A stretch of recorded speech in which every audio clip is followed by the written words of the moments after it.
Hello and welcome back Jaya taste tips. இன்றைக்கி நம்ம சுண்டை வத்தல் புளிக்குழம்பு எப்படி பண்ணலான்னு பார்ப்போம். அதுக்கு தேவையான பொருட்கள் 2 முருங்கைக்காய், 2 உருளைக்கிழங்கு, ஒரு 3 பிரிஞ்சால், 2 வெங்காயம், 2 தக்காளி, அது கூடவே தேவையான அளவு சுண்டை வத்தல். சுண்டை வத்தலை வந்து நம்ம ஃபஸ்ட்டே ஃப்ரை பண்ணி வச்சுக்கிடணும் ஆயிலில். ஃப்ரை பண்ண சுண்டை வத்தலை வந்து முழுசாட்டு கூட லாஸ்ட்டில் நம்ம போட்டுக்கிடலாம். இல்லைன்னா அதை வந்து மிக்சரில் கிரைண்ட் பண்ணி அப்படியும் நம்ம ஆட் பண்ணிக்கிடலாம். இந்த புளிக்குழம்பு வந்து நான் 4 பேர் சாப்பிட்றதுக்கு கணக்கு பண்ணி வச்சுருக்கேன். 2 டைமுக்கு, லஞ்சுக்கும் டின்னருக்கும் சேர்த்து பண்ணியிருக்கேன். நீங்கள் உங்கள் வீட்டில் எத்தனை பேர் இருக்காங்க அப்படி அந்த குவான்டிட்டி கணக்கு பண்ணி நீங்கள் பண்ணிக்கிடுங்க. இது சாதத்து கூட சாப்பிடும்போது ரொம்ப டேஸ்ட்டாக இருக்கும். சப்போஸ் மீதி ஆகிட்டுனா கூட நாளைக்கு சாப்பிட்டா இன்னும் நல்லா டேஸ்ட்டாக இருக்கும். ஃபிஷ் குழம்பெல்லாம் நம்ம எப்படி வச்சு சாப்பிட்டா மறுநாள் நல்லாயிருக்கும், அதுபோல். இப்போது நம்ம பார்ப்போம். சுண்டை வத்தலை வந்து நான் ஃப்ரை பண்ணி வச்சுருக்கேன். பாருங்கள், இந்த அளவுக்கு நான் குவான்டிட்டி எடுத்துருக்கிறேன். வெஜிடபிளை வந்து இந்த சைஸில் கட் பண்ணி எடுத்துடுங்க. பாருங்கள், உருளைக்கிழங்கு, வெங்காயம், பிரிஞ்சால், முருங்கைக்காய் எல்லாமே நம்ம இந்த சைஸில் கட் பண்ணி எடுத்துருக்கோம்.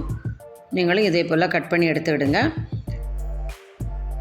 இன்னொரு கடாயில் ஒரு 1/4 டேபிள் ஸ்பூன் தேங்காய் எண்ணெய் ஊற்றி, ஒரு 4 வத்தல், 2 டேபிள் ஸ்பூன் தனியா, 1 டேபிள் ஸ்பூன் ஜீரகமும் நல்லா ஃப்ரை பண்ணி வச்சுருக்கிறேன். அதை இப்போ நம்ம மிக்சரில் தட்டி கிரைண்ட் பண்ணி பட்டு போல் எடுத்துடணும். இங்கே பாருங்கள், இப்போ நம்ம மிக்சரில் கிரைண்ட் பண்ணுறோம்.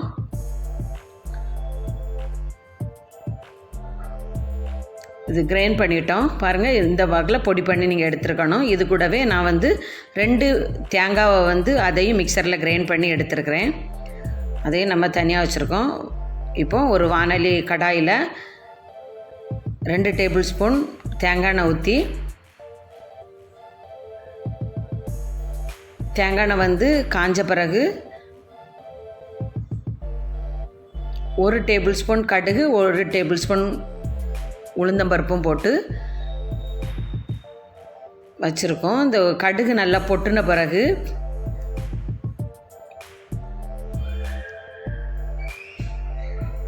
ஒரு கைப்பிடி அளவு கருவேப்பிலை வந்து போடுறேன். கருவேப்பிலை, கடுகு,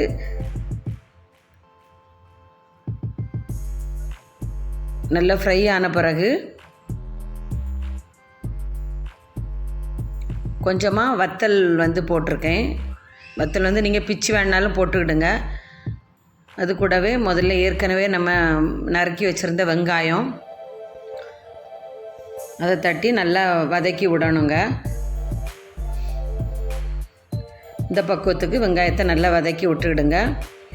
அது கூட இப்போ நம்ம வந்து ஏற்கனவே வெட்டி வச்சுருந்த தக்காளியும் ஆட் பண்ணுறோம். அதையும் சேர்த்து நல்லா வதக்கி எடுத்துருங்க.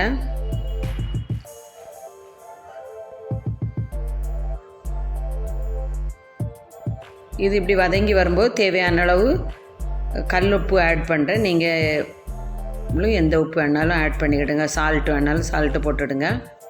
நான் மேக்ஸிமம் எல்லாத்துக்குமே கல் உப்பு ஆட் பண்ணுவேன், அதனால் கல் உப்பு போட்டிருக்கேன். கல் உப்பு சேர்த்தோன்னா சீக்கிரமாக வதங்கி கிடச்சிரும். இப்போ ஏற்கனவே நம்ம கட் பண்ணி வச்சுருக்கிற பிரிஞ்சால்,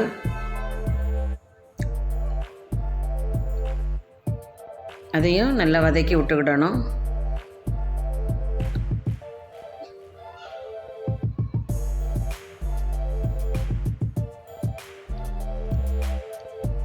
இந்த 3மே நல்லா வதங்கின பிறகு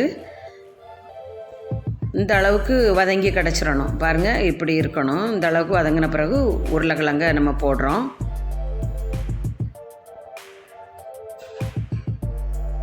அது கூடவே முருங்கைக்காவையும் நம்ம போட்டுற வேண்டியது தான்.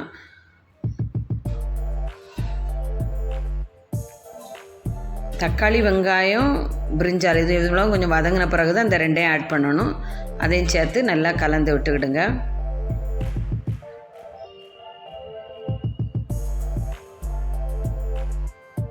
இப்போது நம்ம 1 டேபிள் ஸ்பூன் மஞ்சள் ஆட் பண்ணுறோம். அதையும் சேர்த்து நல்லா வதக்கி விட்டுடுங்க. காய்கறி வதங்கின பிறகு 1/4 கிளாஸ் வந்து கொஞ்சம் தண்ணி ஆட் பண்ணணும். காய்கறி கொஞ்சம் வேக விட்டு எடுக்கிறதுக்கு. இப்போ நம்ம ஏற்கனவே அரைச்சி வச்ச தேங்காய் விழுதை வந்து கொட்டி இருக்கோம், அதையும் சேர்த்து கலந்து விட்டுக்கிடலாம்.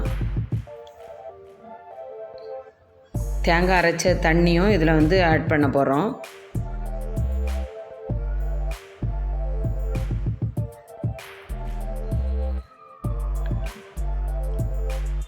அதையும் சேர்த்து நல்லா கலந்து விட்டுக்கிடலாம். நான் வந்து 2 துண்டு தேங்காய் வந்து நல்லா மிக்சரில் கிரைண்ட் பண்ணி எடுத்துருக்கேன்.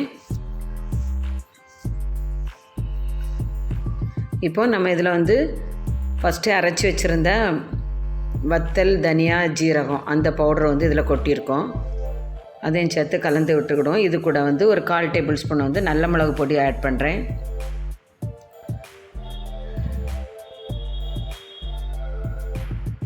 நம்ம தேவையான அளவு கொஞ்சம் கூட தண்ணி ஆட் பண்ணிக்கிடலாம். உங்களுக்கு எந்த குவான்டிட்டி வேணுமோ அந்த அளவுக்கு நீங்கள் பார்க்கும்போது தெரியும், அந்த அளவுக்கு நீங்கள் பண்ணுங்கள் தண்ணியோட அளவு.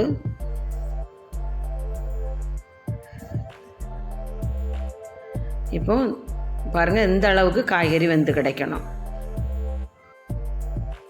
இந்த பக்குவத்துக்கு வெந்த பிறகு ஒரு 3 நிமிஷம் மட்டும் நம்ம கொதிக்க விட்டுடலாம்.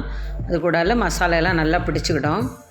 இப்போ நம்ம லாஸ்ட்டில் வந்து நம்ம ஏற்கனவே ஃப்ரை பண்ணி வச்சுருக்குறோம்ல சுண்டை வத்தல், அதை வந்து நான் மிக்சரில் கிரைண்ட் பண்ணி வச்சுருக்கிறேன். இப்படி கிரைண்ட் பண்ணி லாஸ்ட்டில் நம்ம தூவிட வேண்டியதுதான். நீங்கள் முழுசாக கூட தூவிடலாம். வீட்டில் குட்டி பிள்ளைகள் இருந்தாங்கன்னா அதை வந்து எடுத்து வெளியில் வச்சுருவாங்க. அதனால தான் இதை பவுடர் பண்ணி போடுறது. பவுடர் பண்ணி போட்டுட்டோன்னா மசாலையோடு கலந்துரும், தெரியாது. வயிற்றுக்கெல்லாம் சுண்டை வத்தல் ரொம்ப நல்லதுங்க. வயிற்றில் தேவையில்லாத பூச்சிகள் இருந்தால் அதை வந்து எடுத்துரும். அடிக்கடி உங்கள் வீட்டில் இந்த புளிக்குழம்பு பண்ணி சாப்பிடுங்க. ஏன்னா சுண்டை வத்தலில் வந்து சுகர் உள்ளவங்களுக்கு சுகரை வந்து கண்ட்ரோலில் வைக்கும், ரொம்ப நல்லது. என்னோடய சேனலை இது வரைக்கும் யாராவது சப்ஸ்கிரைப் பண்ணாமல் இருந்தீங்கன்னா சப்ஸ்கிரைப் பண்ணிவிடுங்க, லைக் பண்ணுங்கள், மற்றவங்களுக்கும் இதை ஷேர் பண்ணுங்கள்.